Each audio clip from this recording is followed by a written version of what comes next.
దేశంలో 13 ఏళ్ల అమ్మాయిపై 8వ తరగతి చదువుతున్న చిన్నారిపై 32 మంది మనుషులే మృగాలుగా మారి సామూహిక అత్యాచారానికి పాల్పడ్డారు. దేశాన్ని కుదిపేస్తోంది ఈ దారుణమైన ఘటన. ఎంత అమానవీయం! తాము కూడా మనుషులము అనే విషయాన్ని మర్చిపోయి ఓ చిన్నారిని మద్యం పట్టించి మరీ తన గొంతు నొక్కేశారు. తర్వాత 5 హోటల్స్కి మార్చి ఆ అమ్మాయి పైన 32 మంది అఘాయిత్యానికి పాల్పడ్డారు. అయితే ఈ ఘటన పైన స్టూడెంట్స్ ఏమనుకుంటున్నారు, పబ్లిక్ ఏమనుకుంటున్నారో తెలుసుకుందాం. ప్రజెంట్ మనమైతే ప్రభుత్వ మహిళా డిగ్రీ కాలేజ్ దగ్గరకు వచ్చాం. ఇక్కడ స్టూడెంట్స్ అసలు ఏమనుకుంటున్నారు, ఈ ఘటన గురించి వాళ్ళకి ఏం తెలుసు, ఈ విషయాలు మాట్లాడదాం. రండి, లైవ్లోనే వాళ్ళతో మాట్లాడిద్దాం. అసలు ఎలాంటి ప్రిపరేషన్ లేకుండా వాళ్ళు ఏమనుకుంటున్నారు, ఇట్లాంటి సొసైటీలో జరుగుతున్న ఈ విషయాలపైన వాళ్ళకున్నటువంటి అవగాహన ఏంటి, ఇలాంటి దారుణాల గురించి విన్నప్పుడు వాళ్ళ రియాక్షన్ ఎలా ఉంటుంది, చట్టాల గురించి కానీ లేకపోతే వాళ్ళని ఎలా శిక్షించాలనే అభిప్రాయాలతో వాళ్ళు ఉంటున్నారు అనే విషయం కూడా. హైరా తల్లి, ఎస్. సో ఇప్పుడు తెలుసు కదా, రాజస్థాన్లో 13 ఏళ్ళ అమ్మాయి పైన జరిగిన విషయం చూసారా మామూలుగా వార్తల్లో? అవును, చూసామండి, న్యూస్లో చూసాం. యాక్చువల్లీ నేమ్ చూసి మాకు వచ్చిన ఇన్ఫర్మేషన్ బట్టి అంటే న్యూస్ ఛానల్ ద్వారా ఏం తెలిసిందంటే, ఒక నెంబర్ ఆఫ్ హోటల్స్ని ఎక్కి ఆ అమ్మాయిని షిఫ్ట్ చేయడం జరిగింది. ఒకే పర్టికులర్ హోటల్లో తనకి తీసుకెళ్ళి ఆ ఆటో డ్రైవర్ వాళ్ళకి అమ్మేయడం, మేనేజ్మెంట్ వాళ్ళకి నెంబర్ ఆఫ్ హోటల్స్కి తనని షిఫ్ట్ చేయడం అట్లాంటివి జరిగింది. సో నాకు తెలిసినంత వరకు ఏంటంటే, రాజస్థాన్లో ఒక 150 నెంబర్ ఆఫ్ హోటల్స్ ఉన్నాయి. కానీ గవర్నమెంట్ సర్టిఫైడ్ హోటల్స్ అంటే గవర్నమెంట్ పర్మిషన్ ఇచ్చిన హోటల్స్ అవన్నీ వచ్చేసరికి 20 ఉన్నాయి. అంటే మిగతా ఏ హోటల్స్ అయితే ఇవి ఉన్నాయి, ఇవన్నీ కూడా ఇట్లాంటి బిజినెసెస్ చేస్తున్న వాళ్ళే ఉన్నారు. దీనికి సపోర్ట్ అంటే ఎక్కడో గవర్నమెంట్ దగ్గర నుంచో కానీ అంటే గవర్నమెంట్లో ఇంక్లూడ్ అయిన పర్సన్స్ దగ్గర నుంచి కానీ వాళ్ళకి సపోర్ట్ ఉండడం వల్లే ఇలాంటి మార్కెటింగ్ అనేది జరుగుతుంది. సో ఏదైనా కరెక్ట్ పర్సన్ దీని ద్వారా యాక్షన్ తీసుకోవాలని చెప్పి మేము అనుకుంటున్నాము. సో ఇలాంటి సిచ్యువేషన్ మళ్ళీ రిపీట్ అవ్వకుండా ఫర్దర్గా, అంటే నాట్ ఓన్లీ రాజస్థాన్, ఓవరాల్ ఇండియాలో అయినా కూడా ఇలాంటి సిచ్యువేషన్ మళ్ళీ రిపీట్ అవ్వకుండా ఉండాలని ప్రైమ్ మినిస్టర్ కానీ ఎవరైనా కానీ సర్టన్ యాక్షన్, సివియర్ యాక్షన్ తీసుకోవాలని అనుకుంటున్నాను. సో కొంతమంది గ్రూప్లో ఉన్నారు, వాళ్ళతో కూడా మాట్లాడిద్దాం. అందరూ మాట్లాడకపోవచ్చు కానీ ప్రతి ఒక్కరిలో ఒక పెయిన్ ఉంటుంది. ఇది ఎంత ప్రతి ఒక్కరిని తీవ్రంగా కలిచివేసిన అంశం, ప్రతి ఒక్కరిని కన్నీళ్లు పెట్టించినటువంటి విషయం. ఇది చూసారా వార్త 13 ఏళ్ళ అమ్మాయి పైన? చూసాను. చూడగానే ఏమనుకున్నారు తల్లి? అసలు అది చూడగానే, న్యూస్ చూడగానే ఫస్ట్ మాకైతే ఇంకా అంటే బ్లడ్ అంతా అదొకలా అయిపోయి, అసలు ఎలా చేస్తున్నారంటే మనం మానవుల మధ్య ఉంటున్నామా లేదా మానవ మృగాల మధ్య ఉంటున్నామా అనే డౌట్ అలా అనిపించింది. అంటే ఫస్ట్ ఇలా అనిపించి తర్వాత ఏంటంటే మాలో కూడా చిన్నది, అంటే ఈవెన్ ఆ అమ్మాయి వరకు అయింది, రేపు మా వరకు రాదా ఇలా అనేసి. అంటే అప్పుడు ఎలా అనిపించింది అంటే, ఏం చేస్తుంది మన గవర్నమెంట్ ఇప్పుడు? ఇది ఫస్ట్ టైం కాదు మన ఇండియాలో, ఓవరాల్గా చూసుకుంటే చాలా చూస్తున్నాం ఇలాంటివి. అంటే ఒక్కొక్కటి జరుగుతుంటే ఆ అమ్మాయి చనిపోతే కొవ్వొత్తి పట్టుకొని తిరగడం, ఆ అమ్మాయి కోసం ఏదో ఒక యాప్ తీసుకొచ్చాం, ఆ అమ్మాయి కోసం చేయడం కాకుండా దీనికి పర్మనెంట్గా సొల్యూషన్ అనేది చూడాలి గవర్నమెంట్ అనేది. అంటే ఎలా అంటే ఇప్పుడు ఒక 32 మెంబర్స్ ఇది చేశారు అనేసి అంటే, వాళ్ళు 32 మెంబర్స్ మన ఇండియన్సే, ఆధార్ కార్డు లేకుండా ఏం చేయకుండా వాళ్ళు తిరగడం లేదు.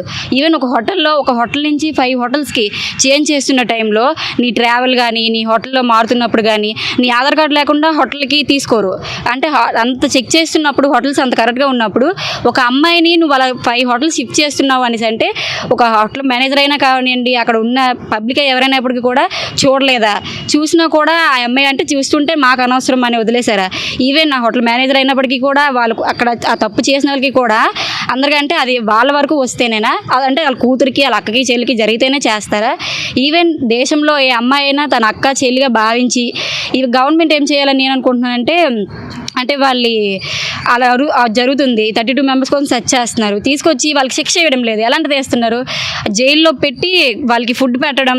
అలాంటి బదులు అంటే తప్పులు చేసి అలా చేసే వాళ్ళకి ఫుడ్ పెట్టే బదులు మన ఇండియాలో చాలా మంది ఫుడ్ లేకుండా ఎంతోమంది చనిపోతున్నారు కదా, అలాంటి వాళ్ళకి పెట్టి పెంచవచ్చు కదా.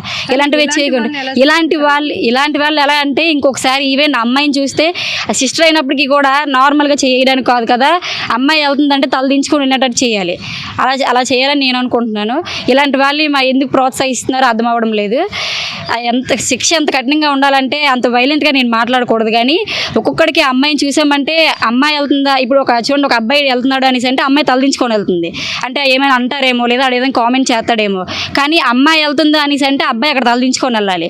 గవర్నమెంట్ మరి దీనికి ఏం చేస్తుంది, ఏం చేయాలనుకుంటుందో తెలియడం లేదు. బట్ అమ్మాయికి మాత్రం ఫ్రీడమ్ అనేది 1947లో మనకు ఫ్రీడమ్ వచ్చింది అన్నారు కదా, కానీ ఇప్పటికీ అమ్మాయికి రాలేదు. ఈవెన్ రోడ్డు మీదే కాదు కదా, ఒక ఇంట్లో కూడా అమ్మాయికి ఫ్రీడమ్ ఉండడం లేదు. అలాంటిది 32 మెంబర్స్ ఒక అమ్మాయిని ఎంత దారుణంగా చేశారనేసి అంటే అంటారు కదా, అంటే అమ్మాయి ఇలా ఎక్స్పోజ్ చేసింది, మాకు ఇలా చేశారు అలా ఇలా అంటారు. 13 ఇయర్స్ అమ్మాయి తన స్కూల్కి వెళ్ళి వస్తున్న ఇది అమ్మాయి ఒక యూనిఫామ్ వేసుకొని నార్మల్గా ఉన్న అమ్మాయిలు వాడికి ఏం కనిపించింది? 32 మెంబర్స్, వాళ్ళు ఎవరికి మదర్స్ కానీ సిస్టర్స్ కానీ ఎవరు లేరా? అసలు ఎందుకు ఇలా చేస్తున్నారు? అమ్మ లేకుండా పుడతారా? ఈవెన్ అంత ఇదిగా చేస్తున్నారు. ఒక్కసారి ఏదైనా చేసే ముందు ఆడకంటూ వాళ్ళకంటూ వాళ్ళ అమ్మ కానీ చెల్లి కానీ గుర్తొస్తే ఇలా చేయరు. అసలు ఒక ఎడ్యుకేషన్ పరంగా కూడా ఇలాంటి వీటి కోసం ఒక ప్రత్యేకంగా నేనైతే ఒక సబ్జెక్ట్ కూడా పెట్టి అవేర్నెస్ చేయాలి వీళ్ళు అని అనిపిస్తుంది నాకైతే.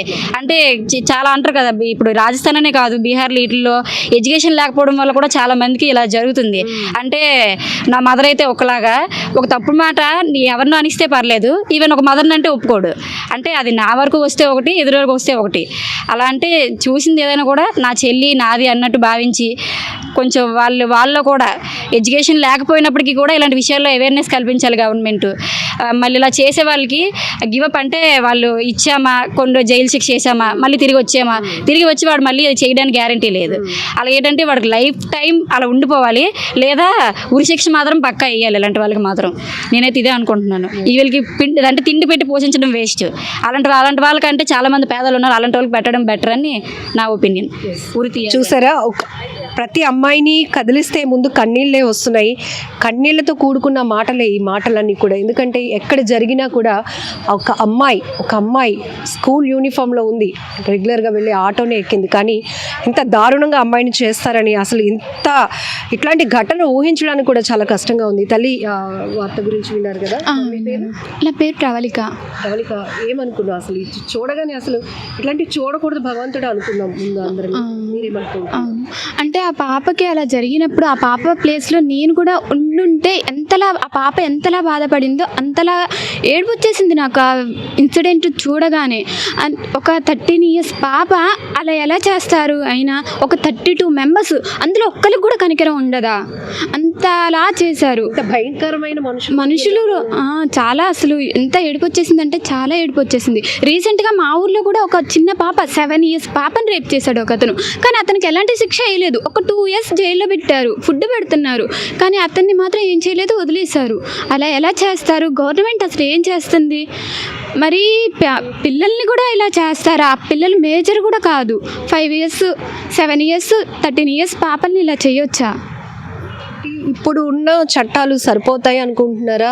ఇప్పుడున్న చట్టాలని అంటే పటిష్టంగా అగ్రెసివ్గా అమలు చేయాలనుకుంటున్నారా, లేకపోతే ఇలాంటి మృగాల కోసం కొత్త చట్టాలు తీసుకురావాలి, చాలా కఠినంగా ఉండాలి అనుకుంటున్నారా? అవును, తీసుకురావాలి. వాళ్ళకి తగిన శాస్తి జరగాలి. వాళ్ళకు కూడా భయపడాలి. ఎందుకంటే మన ఇంట్లో ఒక పాప ఉంటుంది, ఒక అమ్మాయి ఉంటుంది, తను రేపు ఉంటుంది ఎక్కడ అదే చేయాలి, వాళ్ళని మాత్రం శిక్షించాలి. మీరు కంప్లీట్గా ఎమోషన్ అవుతున్నారు, మాటలు కూడా రానటువంటి అది కనిపిస్తూ ఉంది. ఎందుకంటే ఇది ప్రతి ఒక్క అమ్మాయిని కూడా తీవ్రంగా భయపెట్టిన అంశం కూడా. ఎందుకంటే ఈరోజు ప్రతి ఆడపిల్ల ఉన్న తల్లిదండ్రులు కూడా ఇదే ఫీల్ అవుతున్నారు కదా. అవును, అసలు ఎక్కడ రక్షణ ఉంది అన్నట్టు. అసలు ఎక్కడ రక్షణ ఉండట్లేదు. బయట వస్తేనే వీళ్ళు, ఇంట్లో ఉన్నా కూడా ఇంట్లో వాళ్ళు కూడా అలానే. అసలు మాకు ఎక్కడ ఉంటుంది ఫ్రీడమ్? ఎక్కడ ఉంటుంది? ఖచ్చితంగా గుడ్ టచ్ బ్యాడ్ టచ్ అనేది నేర్పించాలి. ఖచ్చితంగా పేరెంట్స్ దగ్గర ఉండాలి. నాకైతే ఆ సంఘటన వినగానే రక్తం మరిగిపోయింది, చంపేయాలంత కోపం వచ్చింది. నాకైతే చాలా బాధగా ఉంది.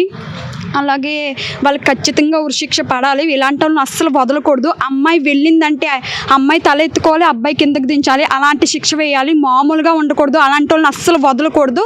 వదిలితే దేశంలో ఇలాంటి వాళ్ళు చాలామంది తయారవుతారు, అందుకని వదలకూడదు. ఇండియా అంటే ఒక ఇన్స్పిరేషన్, అలాంటి ఇండియాని తక్కువ చేసి ఎవరు మాట్లాడుకోకూడదు. ఇండియా ఎక్కడికో వెళ్ళాలి, ఇలాంటి వాళ్ళని అస్సలు వదలకూడదు. ఖచ్చితంగా ఉరిశిక్ష పడాలి.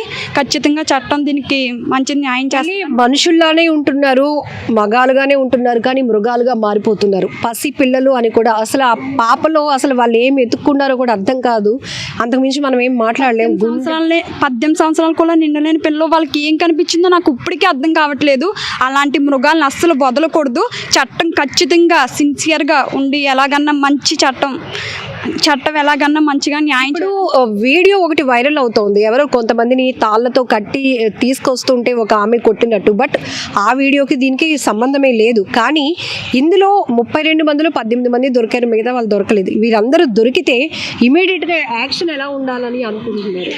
ఇమీడియట్గా వాళ్ళందరినీ చెప్పులు చూపిస్తారు కదా, మనం మొత్తం ఇండియా మొత్తం చూసేలాగా వాళ్ళు రోడ్డు మీద ఈచికెళ్ళి నడుచుకెళ్ళి కొడుతూ చెప్పులు బుర్ర పైన పెట్టి వాళ్ళకి అమ్మాయిలు అందరూ చూసేలా ప్రతి అమ్మాయి ఉండాలి, చిన్న పిల్లలతో సహా అందరూ దగ్గరుండి అందరూ ఇండియా మొత్తం చూడాలి. మొత్తం ఈ క్రికెట్ ఇవన్నీ లైవ్ వేస్తారు, ఇలాంటివి కాదు, ఇలాంటివి లైవ్ వేయాలి.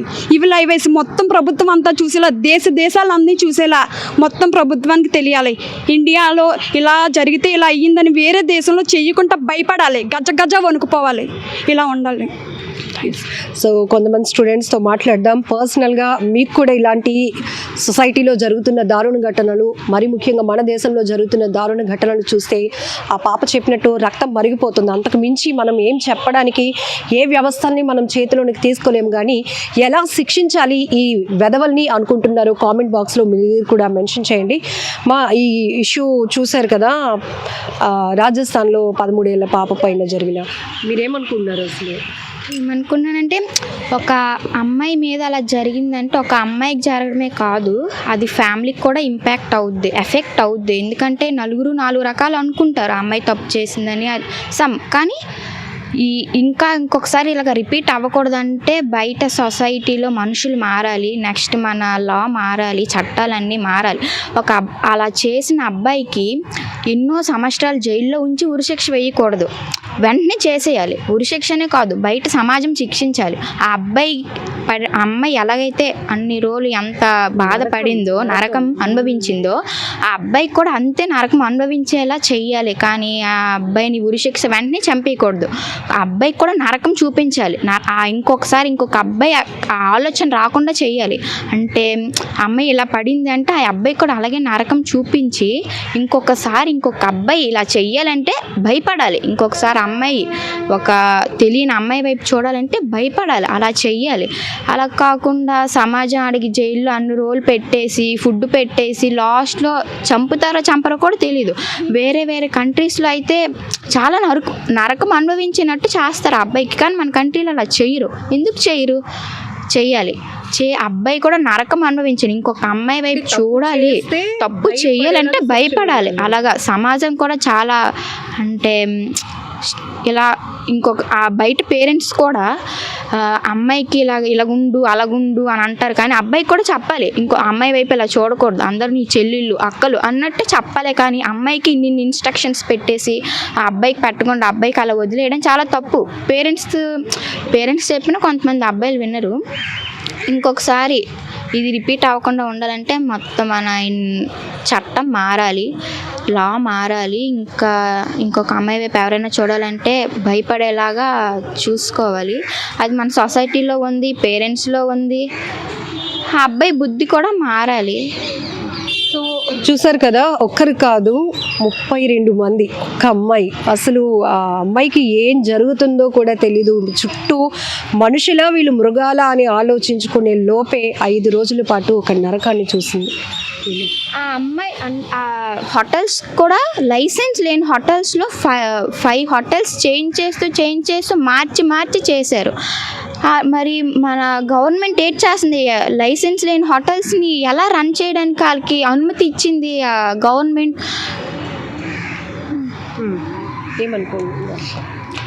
నేనేమనుకుంటున్నానంటే పేరెంట్స్ కూడా నేర్పించాలి. అంటే ఇప్పుడు అమ్మాయికి ఎలాగైతే చెప్తున్నారో గుడ్ టచ్, బ్యాడ్ టచ్, అలా అబ్బాయికి కూడా చెప్పాలి, వాళ్ళకి కూడా తెలియాలి.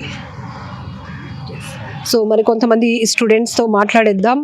అలానే మీరు కూడా ఏమనుకుంటున్నారు? ఎందుకంటే సొసైటీలో ప్రతి ఒక్కరికి ఒక బాధ్యత ఉంటుంది. ఇట్లాంటివి జరిగినప్పుడు ఒక్కొక్కరిది ఒక్కొక్క అభిప్రాయాలు, శిక్షలు ఎలా ఉంటే బాగుంటుంది, వాళ్ళు ఎలా శిక్షిస్తే బాగుంటుంది, ఇలా. సో చూసారు కదా, రాజస్థాన్లో అమ్మాయి 13 ఏళ్ళ అమ్మాయి పైన జరిగిన అఘాయిత్యం. 32 మందిలో ప్రస్తుతానికి 18 మందే దొరికారు, మిగతా వాళ్ళు. కానీ వీళ్ళందరినీ ఎలా శిక్షించాలని అనుకుంటున్నారు మ్యామ్?